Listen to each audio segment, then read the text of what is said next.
You're not supposed to do that. That's a HIPAA violation. You shouldn't do it. Okay. This is like 15 to 20% of the entire population, and the other 80%, some of them are lying, right? It's like so many people in America are stressed out and not getting near enough sleep. You are supposed to get 7 to 9 hours of good sleep.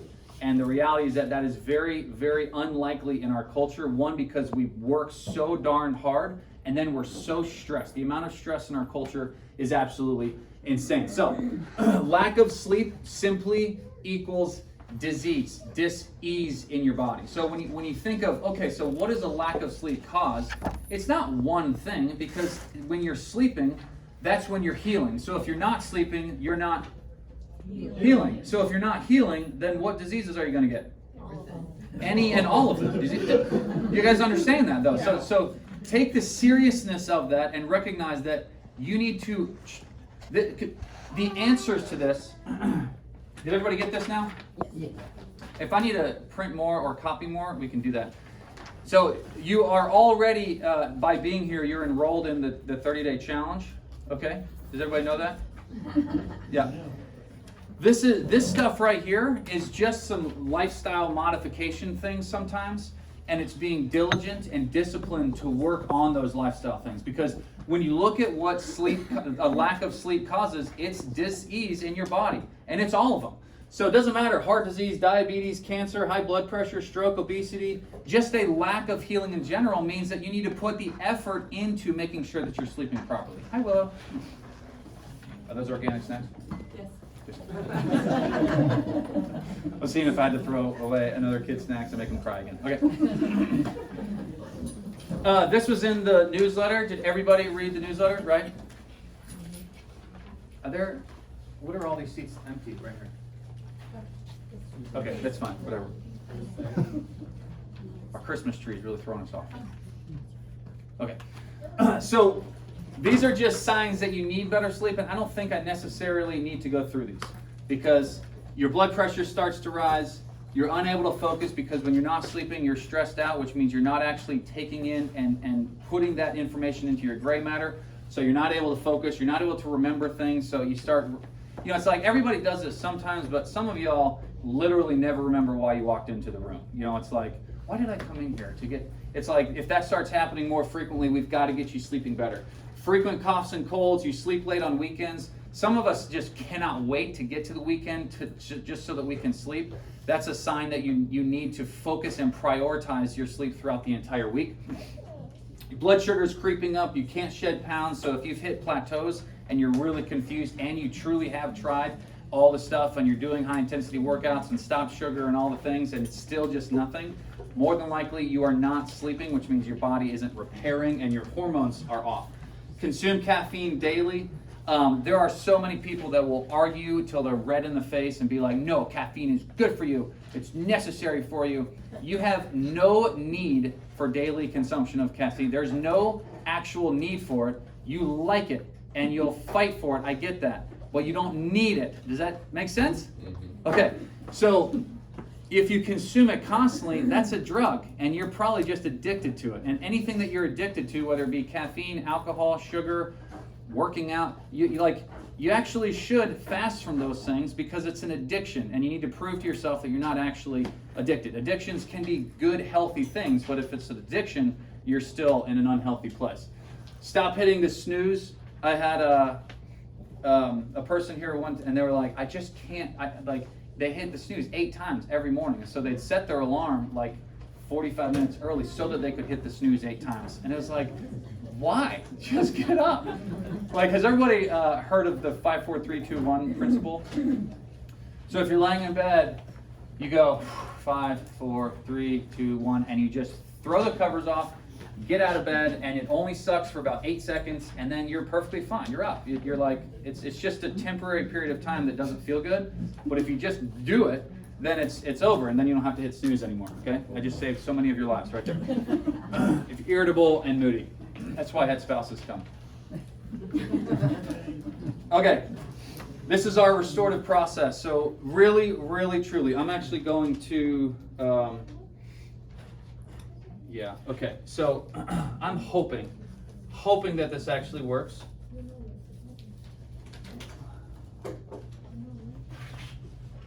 no, I can't actually see anything, so. TV needs sleep. I didn't know that we signed up for jokers to come here. Don't look at that screen. Because we can't see it.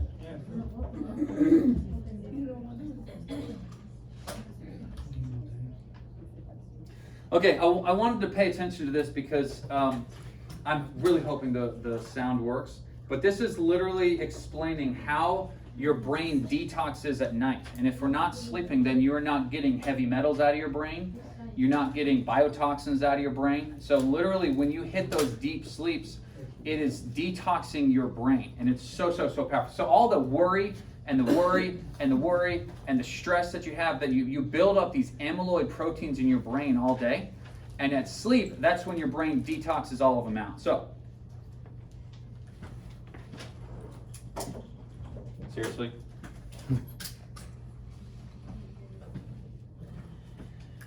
Did everybody hear what I just said? Because that's what she's going to say in her own format. Cool. That's exciting. Did everybody get that? Yeah.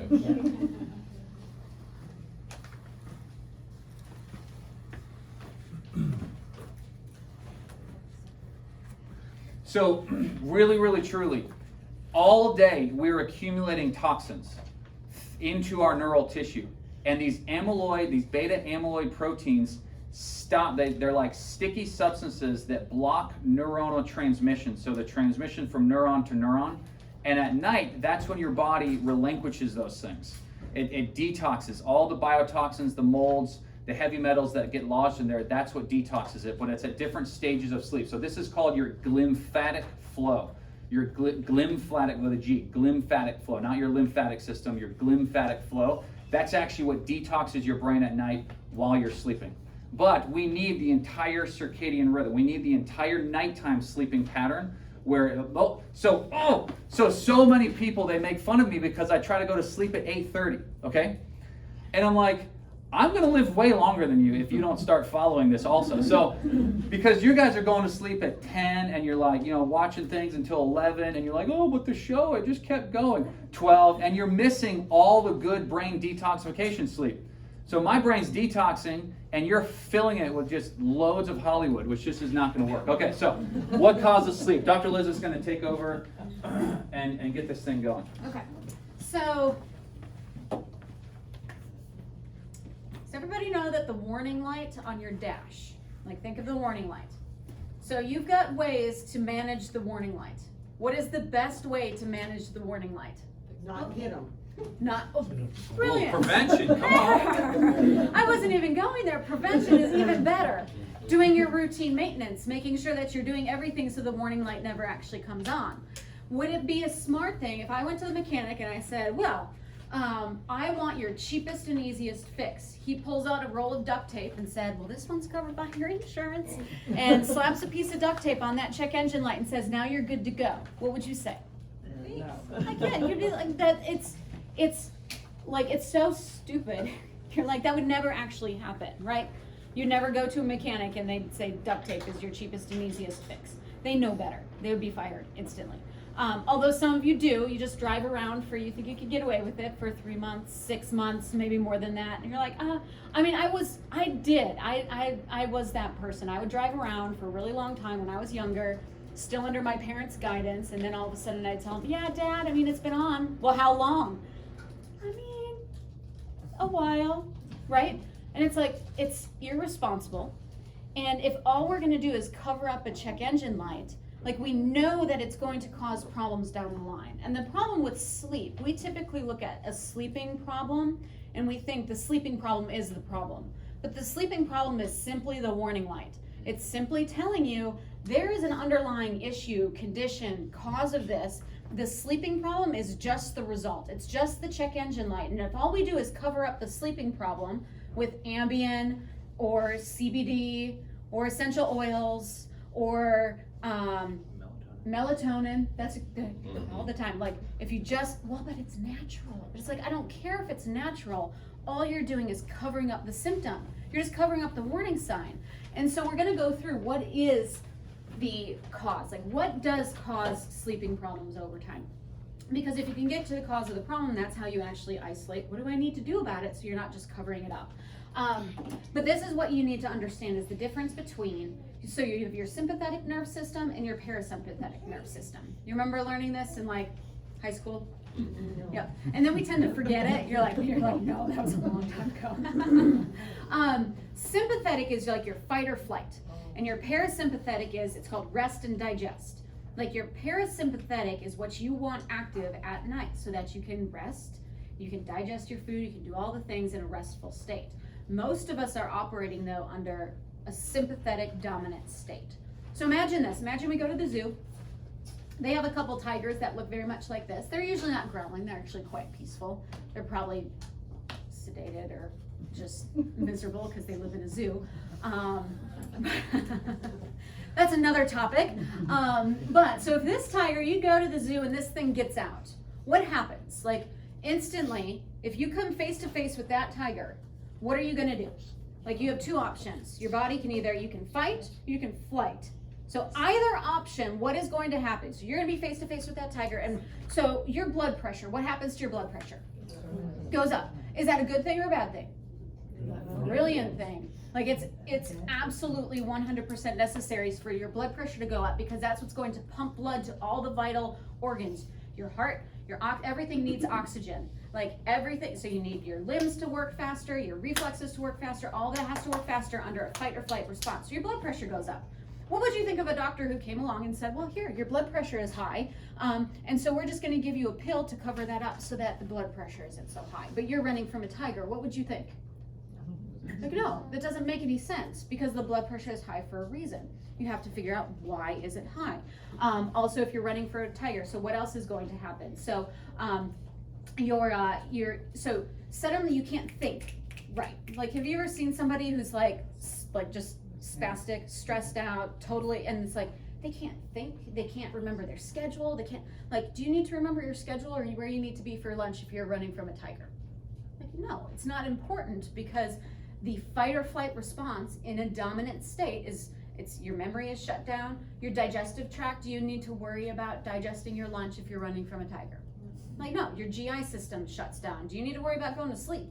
Like, no, your sleep pathways are not existent at that point because you need that adrenaline to get yourself out of that situation. Reproductive hormones are gonna tank. Like, do you need to worry about having a great relationship with your spouse, if you know what I mean? When you're running from a tiger. No, that's the last thing on your mind. Most of you. I mean, some of you are like, no, I'm running from it. All that to say, in a stressed position, in a stressed posture, all of those things fall to the wayside.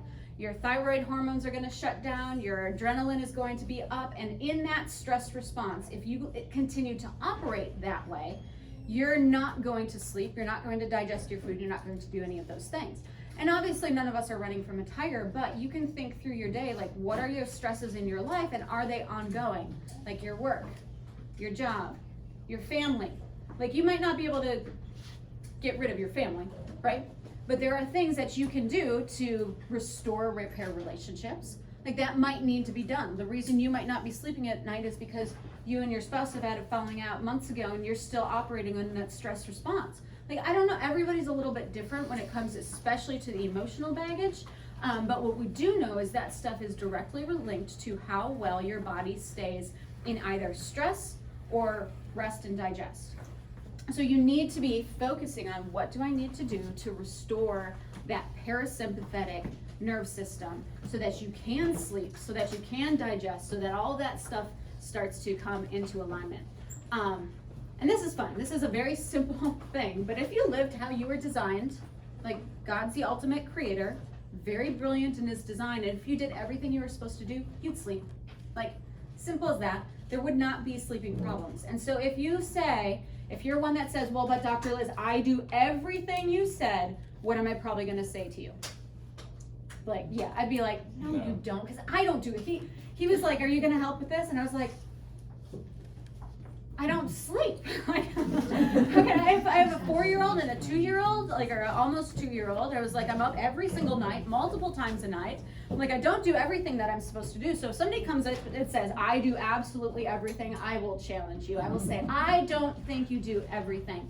But if you get better and better and better, you will see that there is a direct link between how you're feeling, how you're sleeping, how your body is repairing, how your body is restoring, and those patterns or habits that you have. So if your nerve system was working at 100%, you would sleep better. If you moved your body, not just like I get up and walk a few laps around my work building, but if you actually move the body the way that it was designed, you would sleep better. If you weren't exposed to toxins, if you ate the proper foods. So we're gonna go through 3 steps to really getting you sleeping. Move your body and eat right. It sounds simple, it really does, but it is very difficult because these are patterns that you have to develop. And there are things, like when I think through like, we actually had this conversation, thinking through like, what does it mean to move like we are supposed to? Because I don't believe that we were actually designed to have to get up and work out every single morning. I think physical activity throughout your day should be enough. And if we lived in a culture that facilitated that, it would be enough. And some of us have jobs, like we work pretty hard on a day-to-day basis. Like we're moving, we're doing a lot.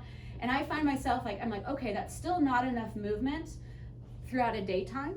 And so like we have a farm now. And so I could take our 4-wheeler and I could do all my chores and all the things. I could ride the 4-wheeler up to the top of the thing and ride it back and do all the things.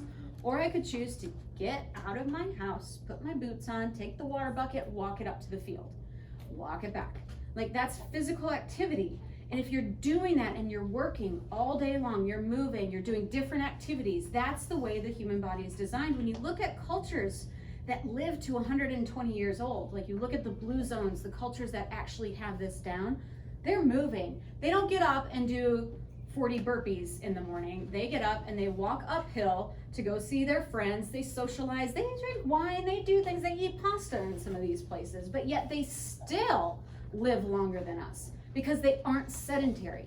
And some of you aren't blessed enough to be able to move around. You're at a desk job. Like, I shouldn't say not blessed enough. Like that's, some of you are blessed with awesome jobs that require you to be stationary.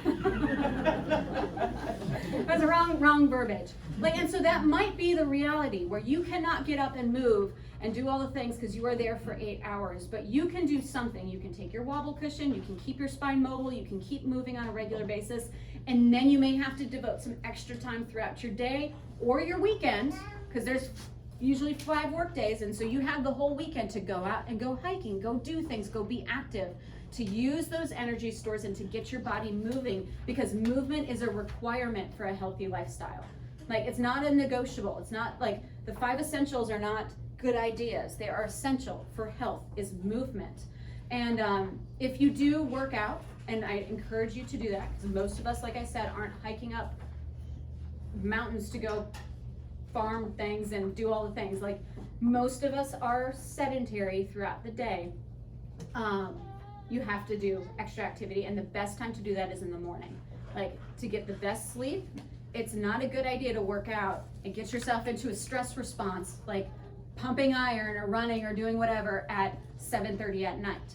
Like, I used to work at or do a lot of like outreach stuff at the YMCA, and I would go there after my shift, and I'd be there at 6:30 watching people come in, and it was like, great job being active, but man, like, you really are ruining your sleep patterns, because you're working out at 6:30, your body has to come back down from that. So the best time really is first thing in the morning, and the second best time is any time that you can do it. So like, if it has to be 8 o'clock at night, so be it, but I would encourage you to try to not hit the snooze and do it a little bit earlier in the day.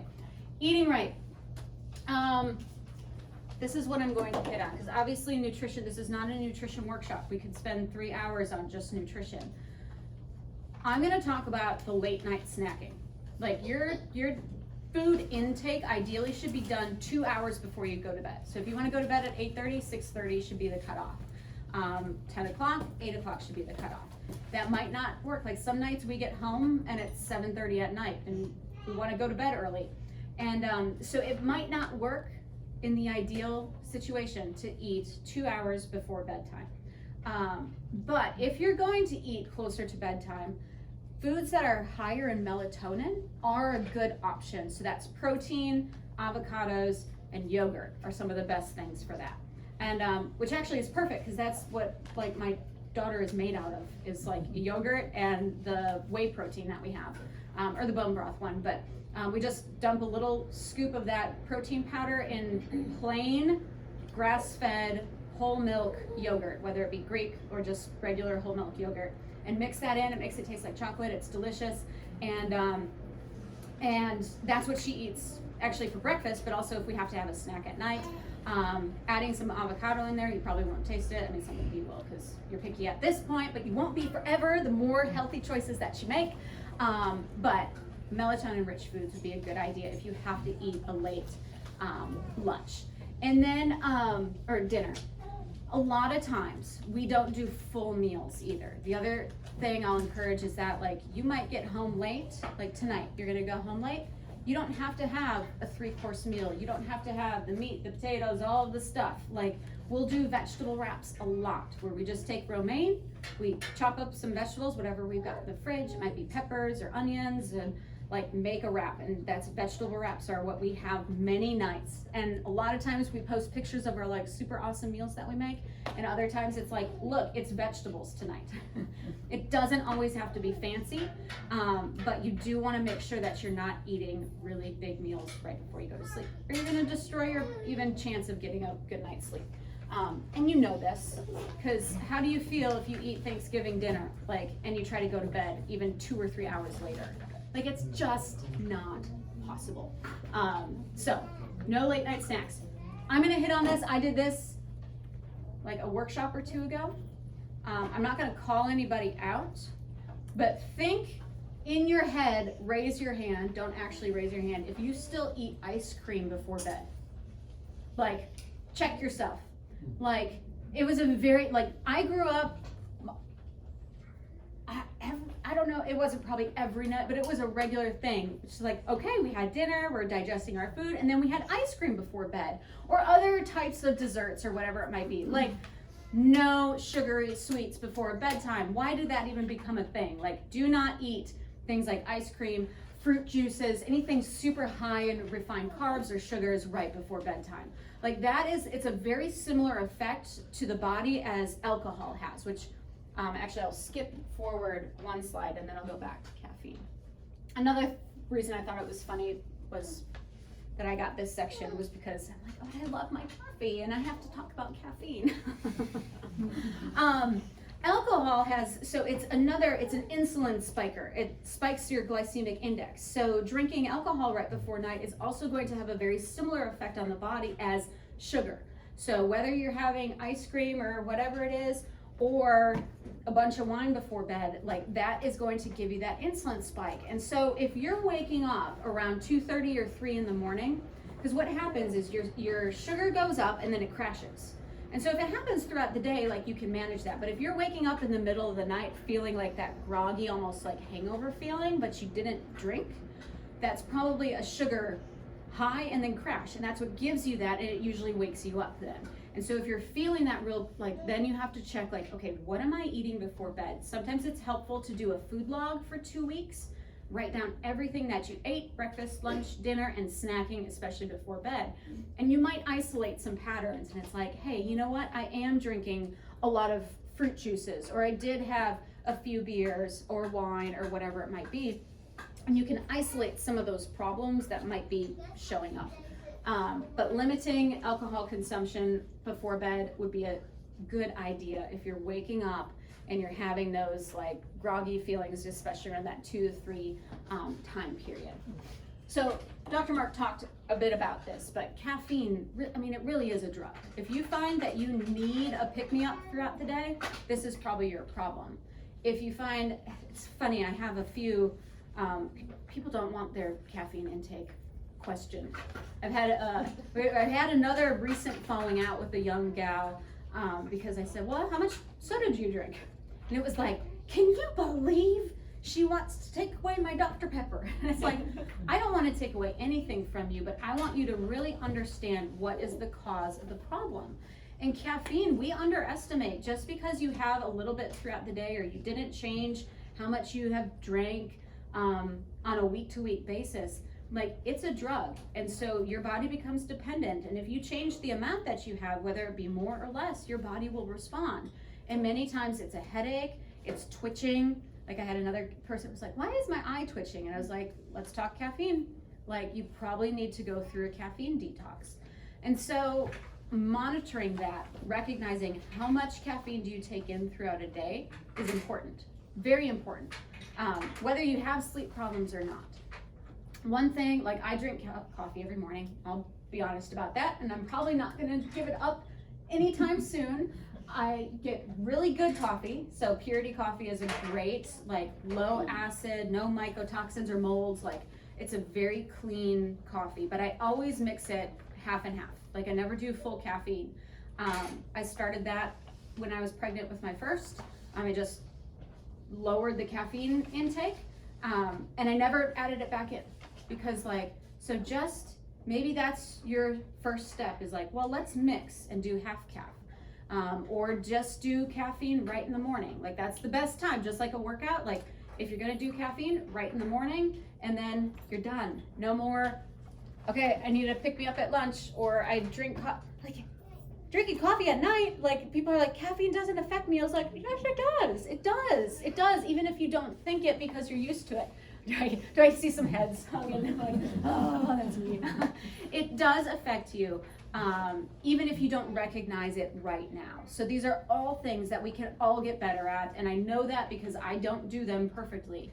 But getting that under control, starting to wean back a little bit, will be a benefit. And you especially know that you're addicted to it if you start to cut back and you have the withdrawal symptoms. You get the headaches, you get the grogginess and all that. Like, then you know, okay, it might be good to keep on that train and actually cut it out for a short period of time.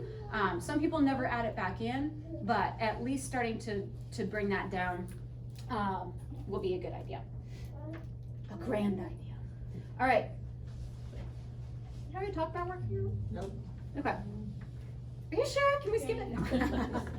So working out in the morning, 150 minutes a week, this study showed, was a 65% increase or improvement in sleep. Like, I would challenge you, like, you might not be able to go, like, you might not go running. Like, your workout might start slow. Like, most of you, when you started, if you got like a package of different things, like you paid for the Max T3 program. There's a bookmark that came, and it's got like a digital download code. They don't work anymore. Never mind. Right now, So currently that's so. So doing Max T3, so it's high intensity, short duration exercise. So it might be just you're doing some jump squats, or you're just doing regular squats, or you're just standing up and sitting down. Everybody stand up. Sit back down. No, you don't have to be done. Stand back up and sit back down. That could be like that might be where you're starting, because you're like, man, I haven't worked out in 2 decades. I can't get into, like, you're like, I haven't done this in a long time. Like, if you stand up and you sit down and you do that as quickly as possible, like, that is essentially a squat. Like, that's where you might start.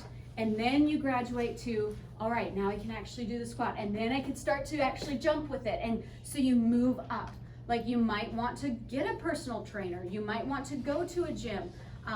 I don't recommend that. I think you can work out at home for free, but some people like the accountability. Some people like group fitness. Some people love going and doing yoga with a bunch of people. I don't, but some people love it. Some people love Pilates. Some people love spin. Some people love that stuff. Go do it if it's what you love. Find something that resonates with you, but get your body moving, especially if you're sedentary day in and day out. Like, you need to do something. A walk around the block might be where you start. That shouldn't be the end goal though, right? Like, you should, like, okay, a brisk walk, and then you start doing some weight-bearing exercise. You start doing some push-ups. You start adding in extra movement so that you do see that improvement. Like, this isn't, like, this was like moderate to vigorous exercise, is not just a walk around the block. Like, you do have to go play pickleball. Get with Barbara. She'll teach you. Like, do something that's physically active, that maybe is competitive, that maybe drives you forward, to actually see some improvement there. Sunshine. Do you want to talk about getting half naked in the sun? Step one, get fully naked in the sun. Okay, a couple of things just to add in there. Who's heard of mud water? So I used mud water for a while to get off of caffeine. It has a seventh of what a normal cup of coffee would have, but it's like mushroom coffee and chai tea. I did that for 2 months, and then I just went to water, and then suddenly didn't miss coffee at all. And then eventually I started just joining her in coffee again, because like at that point we had this every morning. The coffee grinder would go off, and it would freshly grind all this coffee, and then boop, and then the whole place would smell. I'd be like, and then I would drink it again. But it's anything that's addictive, you should cancel in your life for a little bit. Let your hormones heal. Let your body come back to the way it's supposed to be. And then exercise. Sometimes I just want to push you a little harder, because sometimes you need to stop the excuses and go make it happen. I get it. Your knee hurts. Push past it. I get it. Your elbow, you have a thing from college that did the whatever. Push past it and start actually getting your body moving again. Stop making excuses. Some of you have real injuries, real problems. I get it. You've got every joint replaced, all the stuff. But stop making excuses and push past that and actually get your body moving again. About 2 weeks when you start and you go after it, 2 weeks into that, you're going to feel toner, better, your body's going to, and then you're actually going to be able to start really working out. But those 2 weeks as you initially get into it are going to suck, okay? So, sunshine. Who loves the sun? Who thinks the sun is trying to kill them? Because almost every dermatologist in America will tell you that the sun is trying to kill you and that you've got to lather up every possible sunblock, otherwise you're going to die from cancer. Do you think that God created the sun to kill you? No, that is ridiculous. And you need to fight back against things that you hear that are so clearly not true. And yet all it is designed to sell products to you. That's it. And so they have lied to the doctors, and the doctors parrot the information, and then you accept that lie, and then you go for it. The sun does not cause cancer, okay? That is not how every single person at the equator for all of human history would be dead of skin cancer if the sun is what caused cancer, okay? What does cause skin cancer? Sunscreen. Yeah, the nasty poisonous stuff you are rubbing on your skin. That does cause problems. So let's just understand that the sun is actually amazing for your body and amazing for your eyes. And if you protect your eyes with sunglasses, you're not getting the sun anymore. You need that sunshine in your eyes. So I get up really early and I'm outside for almost every single sunrise, and I watch it happen, and all the rays of light get in my eyes, and it wakes me up naturally, and it starts the circadian rhythm. And then almost every day for lunch, I get outside regardless of temperature and get sunshine in my body. It doesn't really matter if it's 100 degrees or 12 degrees. I get out in the sun, and then I do my very best to be out at sunset. And regardless of what we're doing in our family, I say we're stopping and we're going outside and we're watching the sunset, so that we can actually get those lights in our eyes also, so our body naturally produces melatonin. Your body starts to go into a sleep state. And if that sunset is at 2:30, then I would change our office hours so I can be, no, you do the best you can, because right now it's 4:30. I'm in here adjusting people. I don't get to see that. But when we're at home on Tuesday, Fridays, Saturdays, and Sundays, we're outside for the sunset. Times that you can't. It's just the way that we work. But this is so important, but you have to force it into your life. And like I said at the beginning, we need you at your best. And if you're not sleeping, you're not healing. And if you're not healing, your body's getting sick. And if you're getting sick, you become selfish and you're not worried about service to others. We have to recognize there is going to be some actual lifestyle change in order to make this happen if you prioritize it. Okay? So get sunshine. It's so important. The advanced plan. Who has actually watched our 101 video on nutrition? Why do I make these? So if you started in the last 2 years in our office, you got texted 101 videos. 1 year? You just raise your hand? I just said I watched it. Oh, okay, you watched it. Okay, that's good. We sent out one, anyway, I have a whole video on the advanced plan. If you have our High Performance Health Academy, then there's a whole video on the advanced plan of what it is. The advanced plan eliminates any source that turns to sugar, any food that's going to turn to sugar directly in your body, okay? Now, I want to put some asterisks next to this because we nearly had a fist fight in our office about sourdough because Ellie's got everybody on a sourdough kick. And like freshly milling and creating sourdough doesn't affect your insulin as much, okay? And yet we say no bread on the advanced plan and all this stuff, right? Nobody is perfect, and here's the thing. If you cook a white potato, the glycemic index of a hot white potato is up here. If it's cold, in like potato salad, if you cook it and let it cool down, it actually doesn't affect your insulin very much. And so your glycemic index lowers on a potato. You're still getting starch, but it doesn't affect your insulin, so you don't see the insulin spike, okay? So eating cold potatoes are decent. Are they on the advanced plan? Technically not, because most people don't do it like that, and it's easier to just say don't, right? Pasta. Al dente pasta doesn't affect your insulin nearly as much. So it's a lower glycemic pasta, but if you overcook that same pasta, it becomes high glycemic.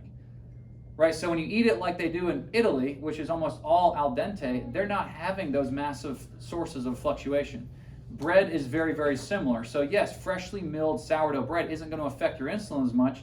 White processed garbage bread, you have actually whole wheat bread. They have more insulin spike than a candy bar when you eat a whole wheat piece of toast, okay? So when you look at the advanced plan, you're looking at foods that do not affect your insulin. So we're trying to eliminate the insulin spike. That's what takes inflammation out of your body. We call this the healing plan because it literally limits inflammation and allows your body to heal properly, right? But I have a lot of videos and resources already on that. If you have like our quick start guide and our core and advanced plan, it has a literal list of every food that you can eat on that. There are many of them, but it's meat and vegetables and really good oils. Like that's what we're looking for on the advanced plan. And if you do that for at least 14 days, that's when you really start to break the sugar addiction. But you want to do that like not long term, but at, like 30, 40 days. If you can do that on the advanced plan, you will see massive healing and massive improvement in your sleep because now the insulin spikes are gone and you can actually recover fast, okay? This is, I just wanted to put these in here. This is like the 3 things. There's a lot of stuff that can help on sleep, but I'm not trying to supplement your way to sleep. We want to fix the lifestyle and make sure that our body is naturally producing things. These are just 3 things that can help. So if you're looking for, man, I need supplements to help me with this, magnesium, max greens, just for its massive amount of vitamins and minerals and just phytonutrients that can get into your body. And then sleep and mood actually has good precursors so that you can get melatonin naturally. That will help with quality and quantity of sleep for many, many, many people. Some of you, if you've already done like our metabolomics testing, we'll be able to tell you exactly what supplements are needed, but this is tremendous. So what happens in your body, serotonin is your mood neurotransmitter, and serotonin should be broken down, or not broken down, but synthesized into melatonin when it's time to get ready for bed. And if serotonin is not broken down into, or I keep saying broken down, but if serotonin isn't turned into melatonin, then we're going to have a giant amount of serotonin in your body and no melatonin, which means you're not going to be getting ready for bed. Okay, so this can help with that, but all 3 of those, that would be like what I would take for 3 things to help on sleep. Okay, I think I put up here, because we're doing an event, I always give 10% off when we do events like this. So this would be the price if we're getting all 3 of them at 10% off, $110.60. Now, routine, your whole day is basically a bunch of habits stacked on top of each other, and most of them are bad habits. We want to create good habits. Everybody say good habits. Good habits. Who's that back there? Aaron. We need to cut down this wall in half. I'm telling you, I've been wanting to do that forever. So, nighttime routine. There are so many things I want to talk about with this. I'm trying to think of what we actually are going to have time for. So, poor nighttime practices equal poor sleep. Now, yeah, let's go here. Your bed should be for 2 things. Sleep and sexy time. Okay.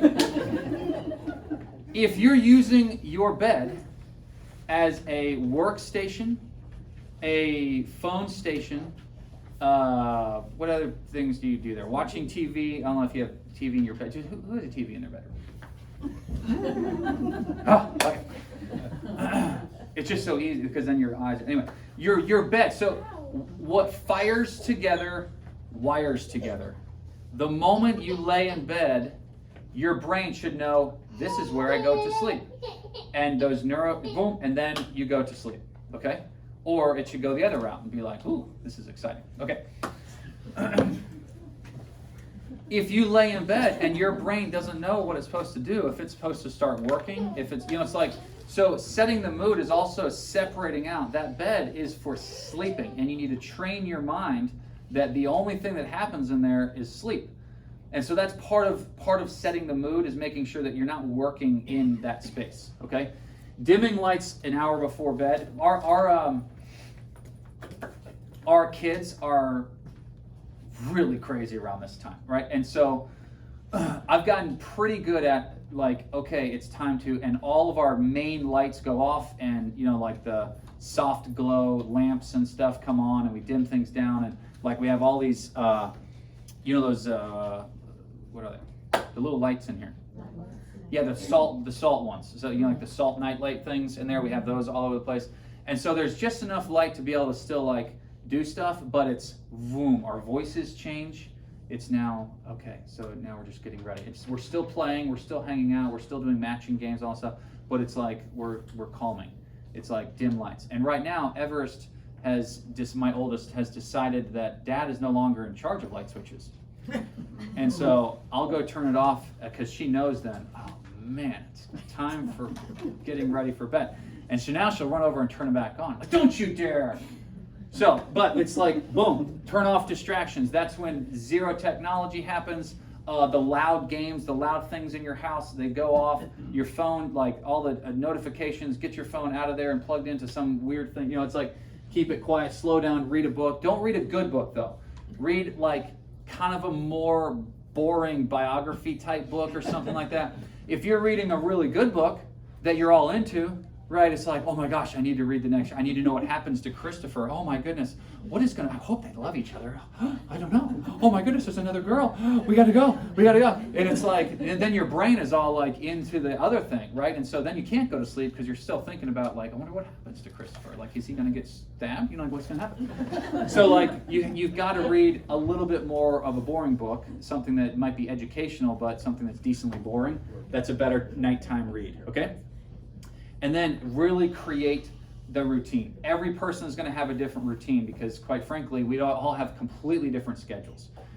You've got to have your basic routine down, and then because our days are not always the same. Sometimes Monday we get back at 8. Sometimes we get back. It's like we're all over the place there, but it's pretty like, okay, we're static. Like when we get there, boom, boom, boom. Everything's pretty regimented.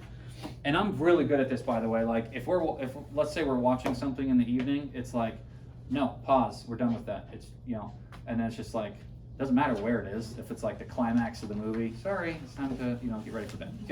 It's just I've gotten really good at it because I hyper value my sleep. Because if I don't sleep, none of you are getting a good adjustment. It's just, it's like, and I want to give the absolute best quality, so I need to sleep. So we take control of that pretty good. Another huge thing here is journaling. This helped out so much. Who journals? You got some journalers in here? So I have 4 really sexy leather journals at home with like 1 page written in it. And then I bought another journal because, it's like, but this journal here, you don't even need it. You just need what's in it. So every morning you'll write down 3 things you're grateful for, 3 things that would make today great, and then 2 affirmations, like, I am an amazing creation in God's image, or whatever the thing is, right? And then 3 things in the evening, you're going to write down 3 amazing things that happened that day, so you're not thinking about all the crappy stress stuff, you're only thinking about amazing stuff, and then how you could have made today better, and then you pray over those things. And so journaling is a very powerful thing to do in the evening also, and having something like awesome is good. If you're one of those people that can journal on blank sheets of paper and dear journal, this is what happened today. I can't do that, but if you're good at that, awesome. We found at my dad's funeral recently. One of my uncles had found my grandma's like journal from like 1930, 40, or whatever the thing is. And we were reading some of these things, and every day, it was actually when she was, the day that she was getting married. And it was what she did to get ready and how she looked in her dress. And then we skipped forward a little bit, and it was like, Alva was my grandpa, and it was like, we went to this place and had, Alva had 2 eggs and toast, and then we played cricket, or whatever. And I was like, wow, she literally documented everything. And there's like, anyway, I can't do that. But this kind of journaling is extremely powerful and part of a nighttime routine like that. So we do not have a bath, but there are bath people. Raise your hand if you're a bath person. 4 of you. Raise your hand if you're a shower person. 3 hands up. Baths, if you throw some lavender oil and some Epsom salt in there, that's a hyper relaxing, good anti-inflammatory bath. If you do that in the evenings, that's pretty awesome. Throw some candles in there, some rose petals, beautiful, right? Showers, that can be good in the evening, and it keeps your bed a little bit cleaner, which is awesome, right? Because nobody wants to go to sleep with stinky, nasty people, right? Or in your own bed. But good way to just relax. You don't have to, I don't do this all that often, which makes me think our bed is probably disgusting, so I should go wash the things, okay? Does anybody think it's a good idea to be on your phone like this? This was actually the slide I was going to talk about what your bed is for, but ultimately the phone is the biggest problem in our life for most of us, okay? It is addiction, there is constant notifications, and so you are trying to wind down and get your brain ready, and yet, ding, notification, notification, notification, and it could be important or it could be completely like off. It doesn't even matter. Stop being connected to every single possible thing that there is and just put the phone away and look at it in the morning. It'll still be there. The emergency will still be there. All the stuff will still be there. It's like there's nothing you can do about it right then anyway, really. So put the phone down. Put the phone down. Okay.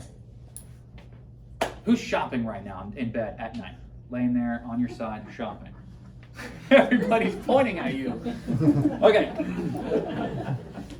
The other thing with the phone, most of it is, okay, so if you're right-handed, you're sitting there slouched off like this, which is damaging your whole spine. Or if you're laying in bed, like you're laying like this, dude, no, don't do that. Like that's awful for you. But this right here is difficult, especially if you're like in charge of stuff. If you've got a bigger role in a company and like people are needing you and that kind of stuff. It's challenging, but it's still, you have to train those people. I'm done at this o'clock, okay? One of our patients in here tried to text me at 9:15 the other day. And I discharged her from the office, said you can't do that. Not you do. But I looked at it and I was like, I didn't look at it because I saw it the next morning. But I looked at when it came through and I was like, 9:15, are you insane? Like, I go to sleep at 8:30. Like, if you woke me up with that, I would be so mad at you. Okay, I don't get mad at you, but I would get mad at her because she's not here to know that I would get mad at her. Why isn't she here? Because she sent the text. There's a reason she's not here, but I'm not going to go over that. When you clean your sheets and you tuck those suckers in like Rich Carrollton style and everything is perfect, and you like peel that thing open that first time and you're like, ooh, and you slide in and everything's tight and you sleep like a pharaoh that night and everything's good. Well, this is for me, not for Jane. And it's like, and you don't even move because everything is so wonderful and tight and stuff like that, right? You generally speaking sleep better. Maybe I just sleep better. Everybody's giving me things like this. Who likes sleeping in a freshly made, freshly sheeted, freshly all this stuff? Okay, every single hand except for, okay. So the problem is we get out of bed and very often it's messy, it's not tightened again, all this stuff. You want your bed extremely inviting. Neurologically, it needs to be like ready to go there. And they have actually shown that just by making your bed will improve your sleep by 23%. Not a crazy amount, but it's another thing that's just so simple. Get up, make the bed again, and then it becomes inviting. It's like, it's not, now I used to be on the side of like all young men, I don't want to say like, but like, I'm just gonna sleep, I'm just gonna mess it up again. Why would I make it? That is horrible, horrible thinking. And you want a really nice looking bed. You want it to be inviting. You want it to be like, oh, I cannot wait to get in, and bam. When I lay down, it's like a minute and a half and I'm out. And like, she's in mid-conversation with me and I'll be like, I'm really good at this because my brain knows there's only one, it's like, it's just, we're gone. So make your bed, okay? That's a simple thing to do, and it's part of your challenge. And so every one of us is going to do that and hold each other accountable. Timing. Oh man, I get to harp on this one. I should feel like I should get on a box stand. Going to sleep at the same time and waking up at about the same time is difficult, but so good for you. And I mean so good. If you're a Monday to Friday, but Friday night, you're like, oh, it's Friday night, let's stay up till 12, 1 in the morning, or whatever you go to sleep, but stay up 2 hours later and wake up 2 hours later, and you do that 2 days in a row, you just threw your entire clock off to where now Monday is going to suck. And you have sucky Monday instead of awesome Monday.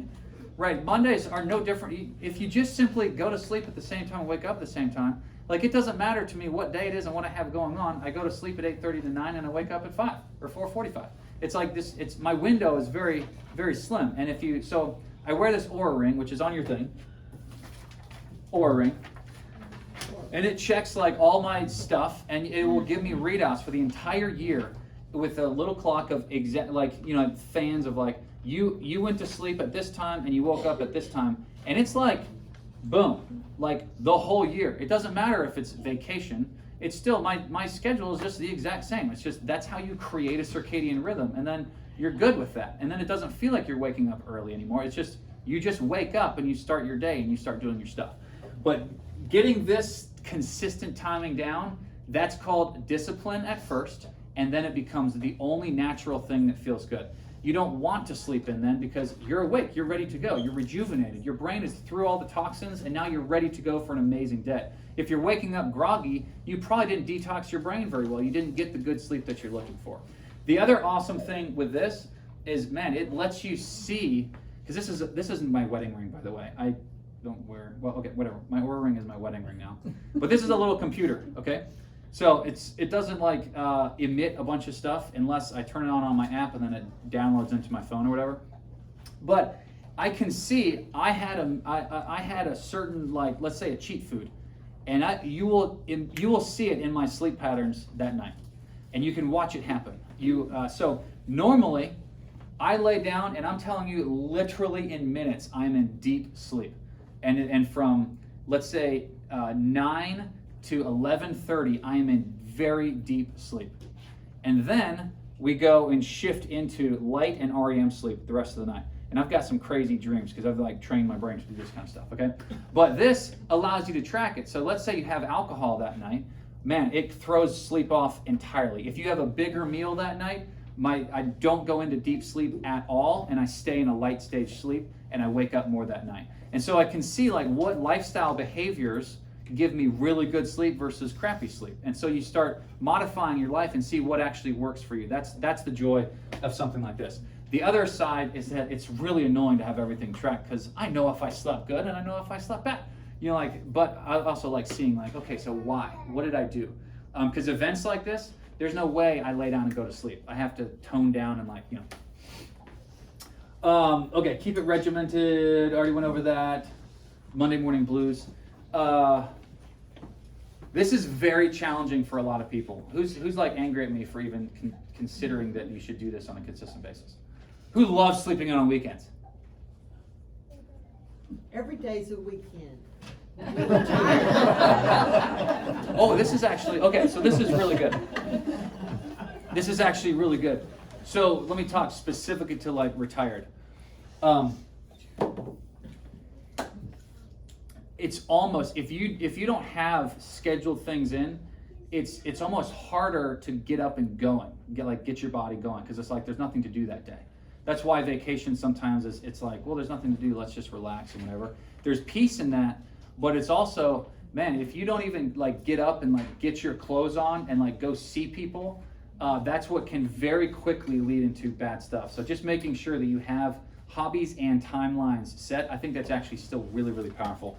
But there's no research to support that. That's just my observation and taking care of a lot of people. So I've watched so many people get to retirement and they have nothing planned, and they literally fall apart. Their health deteriorates, and some of them pass away, and like really fast. And it's like they spent all this work, and you know, it's like, oh, I finally get to retire, and then boom, everything crashes. And I'm on this lady in here right now because she's, for the last year, she's been like 52 weeks until retirement, 51, and now she's at 13 more weeks until retirement. I'm like, well, what are you going to do? And she's like, sleep. And I was like, you have to come. You can't do this to yourself. I've watched it happen. I watched my dad do it. It's not okay. So the circadian rhythm. Okay, this is going to be hard for people to see, but I put this up here. Every one of us is different in like our schedules, our work, all the stuff. Okay, but this shows the circadian rhythm and how this happens. This is 4:30 in the morning. Your lowest body temperature is somewhere around that range. That is the lowest body temperature throughout the day. As we come up here, your sharpest blood pressure is very soon after that. And you'll be able to see that if you wear any wearables or trackables. When you wake up, I will wake up and about 30 minutes later, boom, my blood pressure's up and I'm like ready to rock and roll, okay? You will see your sharpest blood pressure rise should be in the morning. Melatonin secretion completely stops at about 7:30, depending on, you know, the time and the season. Bowels start to move at 8:30, right? And some of you wake up at 4 and you need your bowels moving before you go to work, like that kind of thing. That's why you're drinking coffee. Maybe not. Okay. Bowels start moving at 8:30. Your highest testosterone secretion, so your like human growth hormone is going to be going. Your muscles are going to be up. 9 o'clock. Your highest alertness is 10. Best coordination is 2:30. Fastest reaction time would be 3:30. The greatest cardiovascular efficiency and muscle strength is right here at 5. Your highest blood pressure is generally speaking around 6:30 in the evenings. Highest body temperature is 7. Melatonin secretion starts here, and then your bowel movements completely, like all bowel movement ceases at like somewhere around 10:30ish, right? And that is dependent on the season and also dependent on like, you know, sun and full moons and stuff like that. But if you can create this circadian rhythm, the problem is, let's say that one day on the weekend you decide to sleep super late. You just messed up the whole cycle. You just messed up the whole rhythm like that. This is why it's so hard to travel. Like when you travel 6 hours over, your whole body has to, and it's like massive fatigue throughout everything. So it's difficult. But everybody's not going to be exactly like this, but your body is supposed to follow these cycles. Your circadian rhythm should go just like this. Sometimes we do Dutch hormone testing on people, and you can see like their cortisol is completely off. Your stress hormone, your cortisol, should spike in the morning to wake you up, and boom, and then it should very slowly trail off throughout the day. And some people don't have the spike, and so they just never actually wake up. They're never like fully alive like that. And then they, you know, it might spike later in the day or trail off even farther. But it's like getting that circadian rhythm takes time and discipline with your schedule to constantly like, okay, so let's put this into action. Let's say that you go to sleep at 11, but you could go to sleep early. You go to sleep at 11 because of bad habits and you're on your phone shopping and you're watching movies or whatever the thing is, okay? It's going to be nearly impossible for you to lay in bed at 9 and go to sleep, or 9:30 and go to sleep. But you could wake up at 5, but you wake up at 6:30. And so if we shrink that down, then you're going to, and start working out, we can get to where you get tired earlier. Does that make sense? So just through lifestyle change with your schedule, like see when you have to go to work, when you get up, all that stuff, okay? Like when we switched our hours to having Thursday mornings open at 7, and then I moved farther away, so it takes me about 24 minutes to get here, unless, which one of you is the slow driver in front of me today in Las Casas? No. Stop, you kept me 30, I was 30 seconds behind you. What was I even talking about? Circadian rhythm. I was talking about circadian rhythm. changes the training yourself to be. Oh yeah. When we changed our hours, nothing changed in my schedule. I still get up at 5. I just leave a little bit earlier. Like I didn't have to change a single thing because that's just my timing. But it's like anyway, whatever. Everybody's in their own thing. Hey, if you want to jump in at any time, we only gave you those 10 slides. Remove interference for the nervous system and stress and how stress impacts the brain. So let's go back to that sympathetic dominant and parasympathetic dominant. When we make adjustments to your upper cervical spine, which is your vagus nerve, that can immediately break stress response, the sympathetic response, and increase your parasympathetics. So literally with an adjustment, you can go into a rest and relaxation state. The hard thing with chiropractic, and especially our office, I don't have a place where I can like put you to sleep, okay?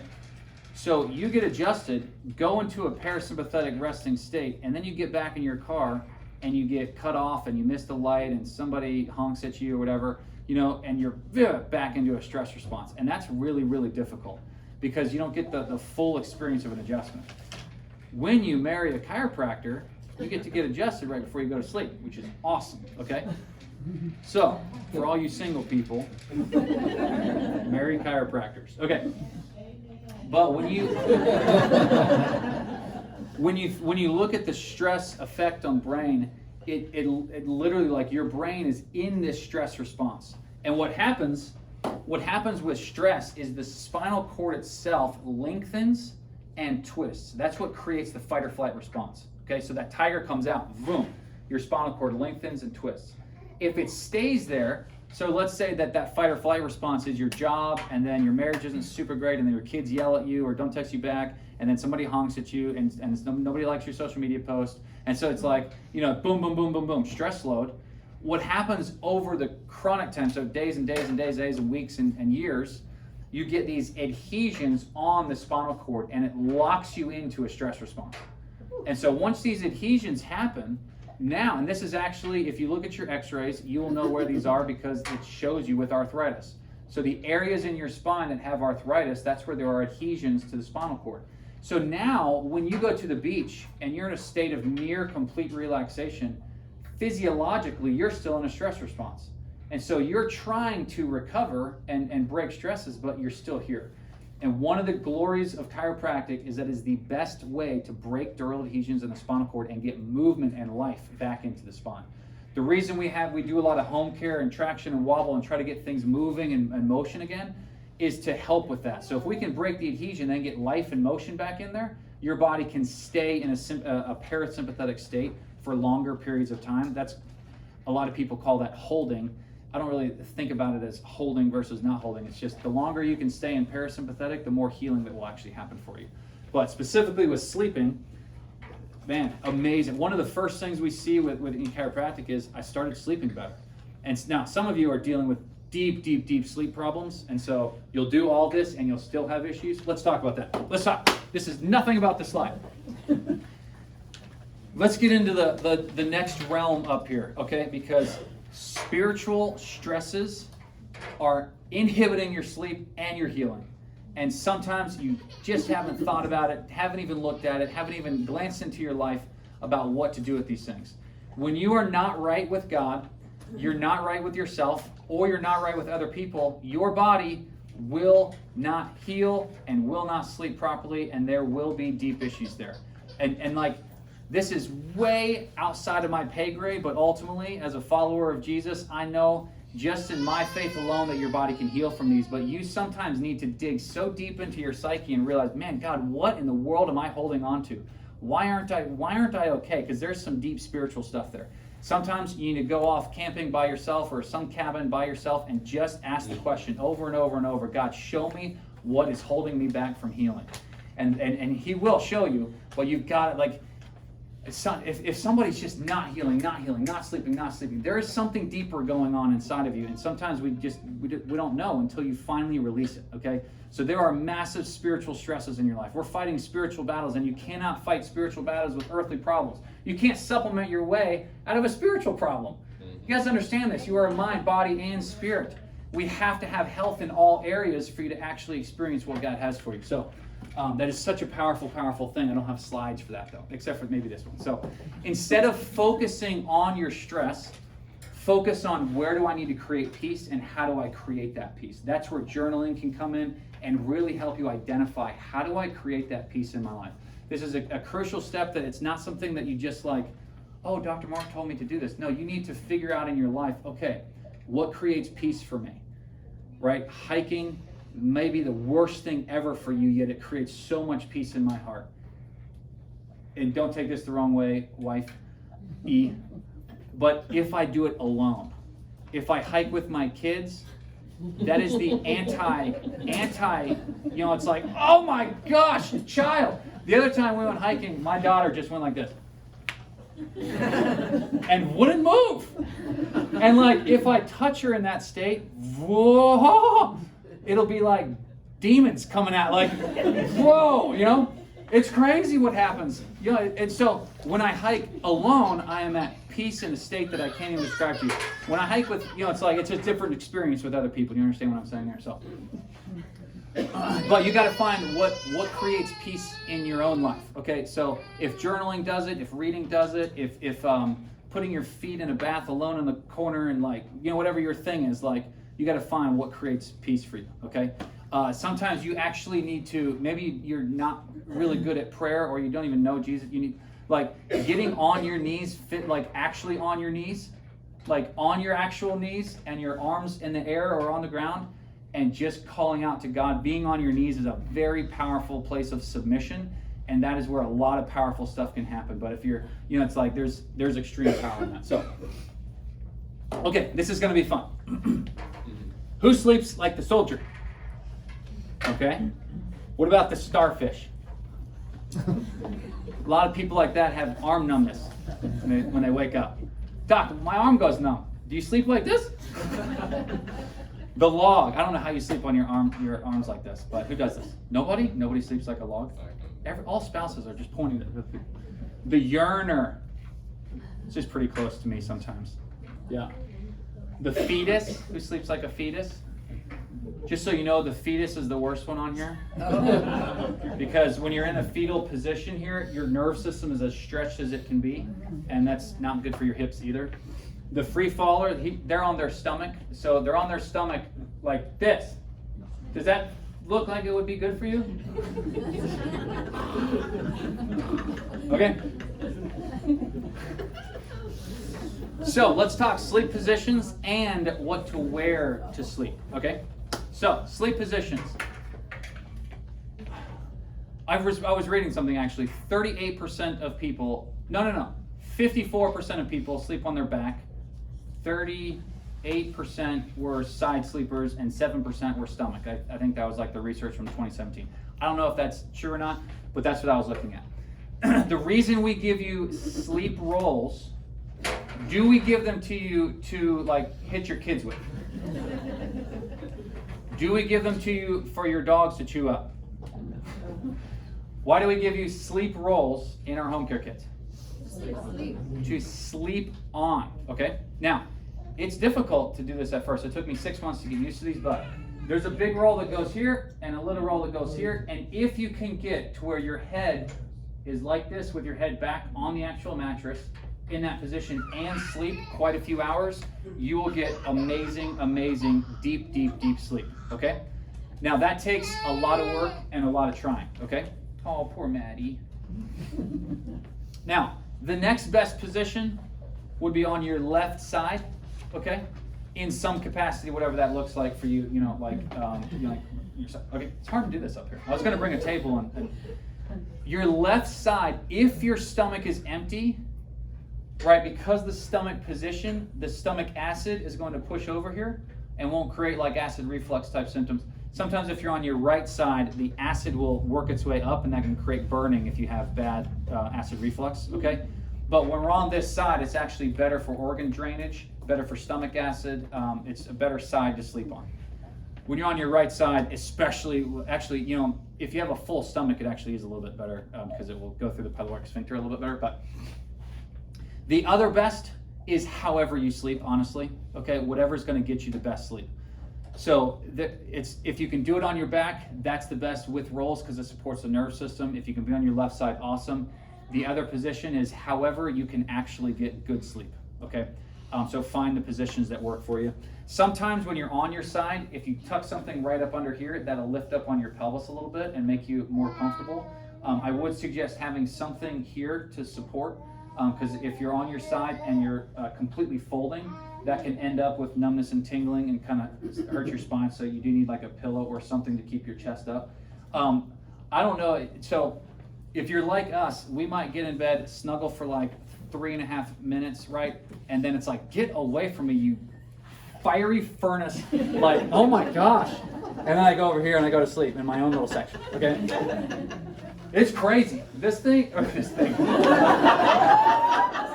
true. Oh my goodness. So my skin is decently like sensitive to temperatures, and I will touch her sometimes and be like, ow! Like, what in the world? It's amazing. But so you can only, anyway, like you can use your if you're married, you can use your partner to like snuggle, but goodness, I don't know how you do that long term. Okay. Keep shoveling. I do love you tremendously though. Like, oh man, I already talked about this. This is how the power of an adjustment. That adjustment activates the parasympathetics, which puts you into a healing state. Just like we talked about sleep, if you're not sleeping, it's causing literally every single possible disease process out there. If we are sleeping, you are now better healing all the disease process out there, which is why chiropractic adjustments work for literally everything, because it activates your parasympathetics and your vagus nerve. And so boom, the whole body comes into a better state of healing. It's just unbelievably powerful. Like oh man, I wish you guys could just marry a chiropractor so I could adjust, so you can get adjusted constantly. When you get adjusted constantly and see, like, sometimes it's very difficult because you come in here with spines that are just awful, and I want to see you every single day, twice a day, 3 times a day, so we can really like engage the nerve system tremendously. But there's limitations in time, money, all these things, and when you marry a chiropractor, you can like go to town on the spine and really like work things. Trying to get adjusted once a week or once a month, my goodness, when you're stuck in a sympathetic state and stuck in fight or flight, you need to get adjusted more and do home care to really, really work that spine. It's just, it's hard because there are limitations. It's just the reality of the situation. But the more you can get adjusted, the better. Simple as that. So, okay.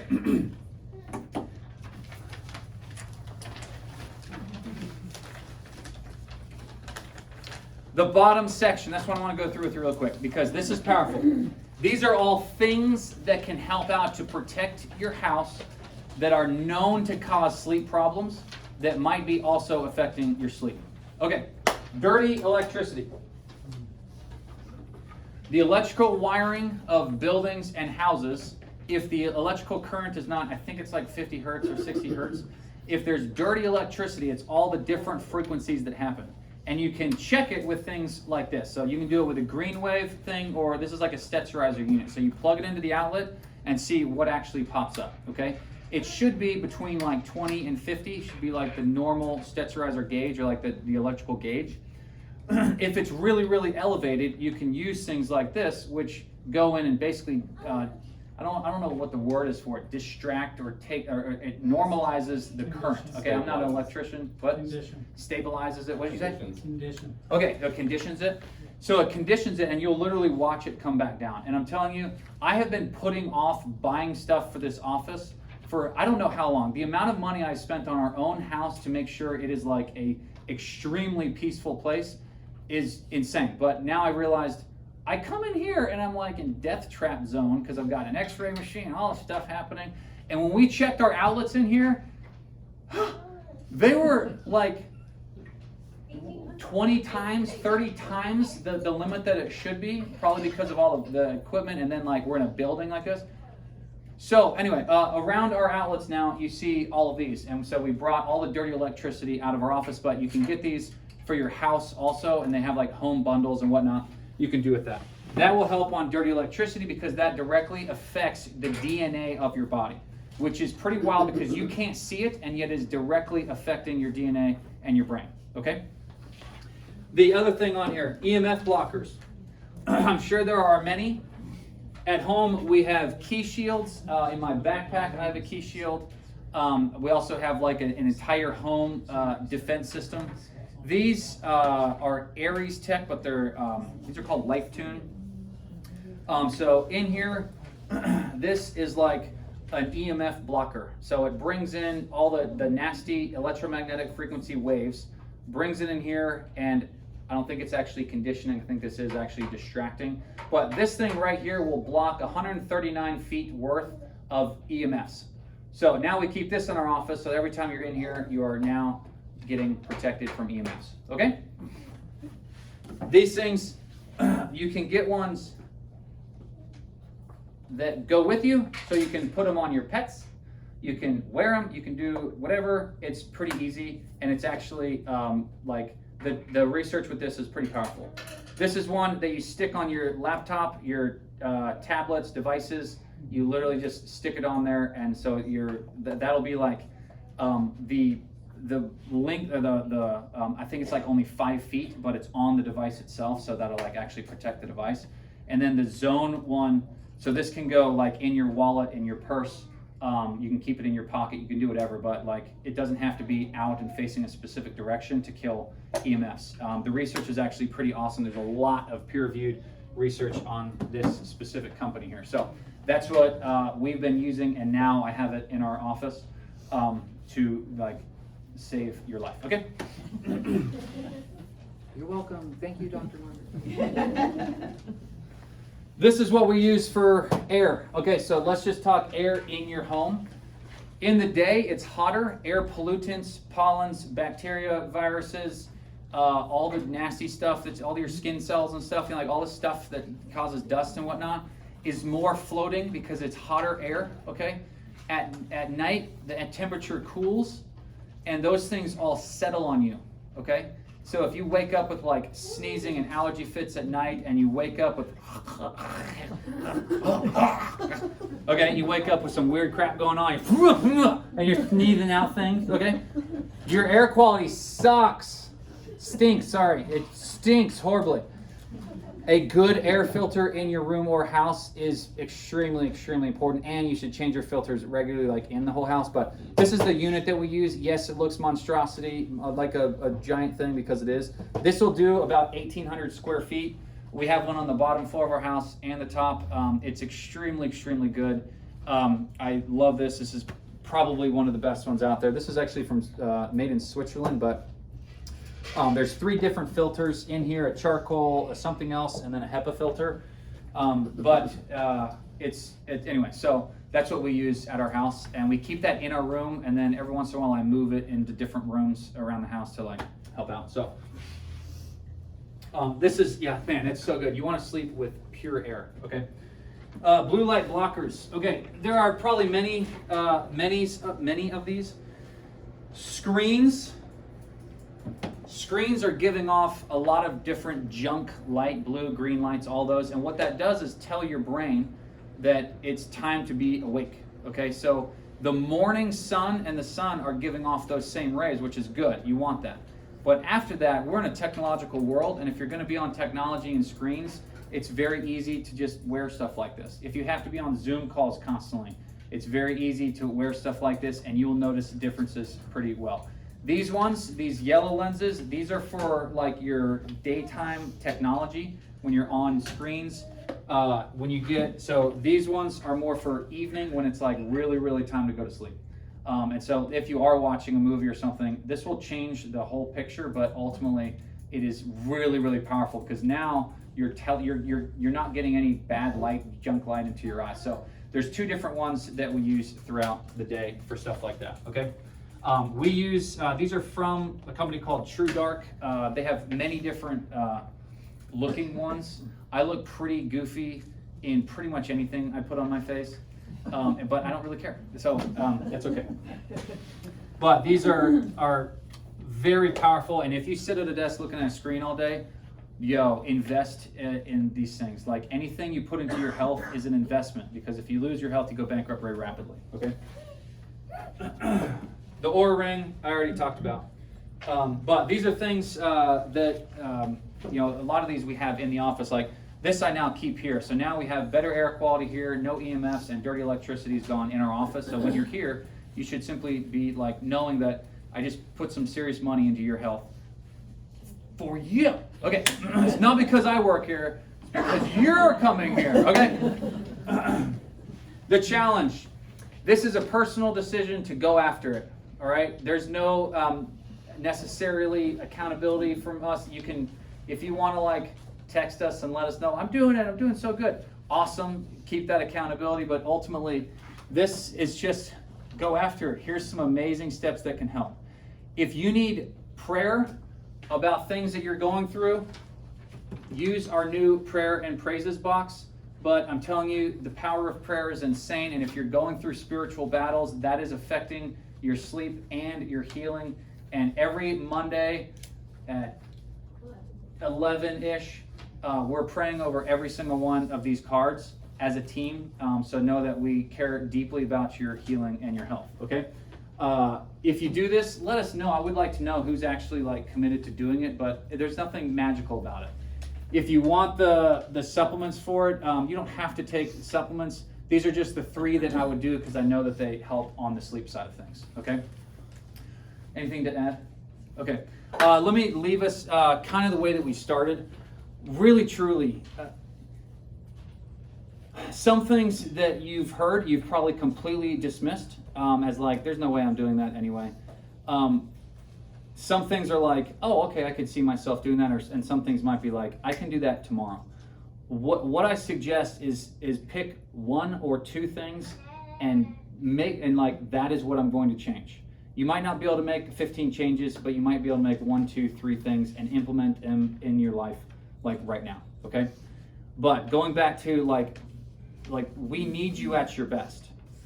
Your dreams are important. God gave you very specific dreams. He gave you very specific gifts and talents, and we don't want those wasted. If you're not sleeping, you're not healing, and that means your body's shutting down and you're just going to be another statistic in a hospital somewhere. It's not okay. Like we should push harder for our health so that we can go serve others and serve God. There's only one purpose there. I've talked to a lot of people that are just purposeless and they're waiting for some magical thing to happen there. The purpose is serve the person next to you. Right? It's like you don't have to wake up with some massive burning purpose and desire to do something. Help the person next to you, and now you start feeling a sense of purpose. Almost every major thing that's happened, it's like they created the company to fill a need and serve other people is really how the thing happened. And so there are specific goals and things that you should come up with and dreams that you have, and it's time to start going after them again. But this stuff is just a means to an end to go serve others and help God. It's like that's what it is for. It's not for yourself. It's not to accumulate. And like Christmas is such a weird season because it's my favorite, but all it is materialism for so many people. It's like, oh, here, let's go buy a bunch of crap we don't need. No, that's not it at all. It's like this just is a tool to get you healthier so that you can go serve God and serve other people. Okay?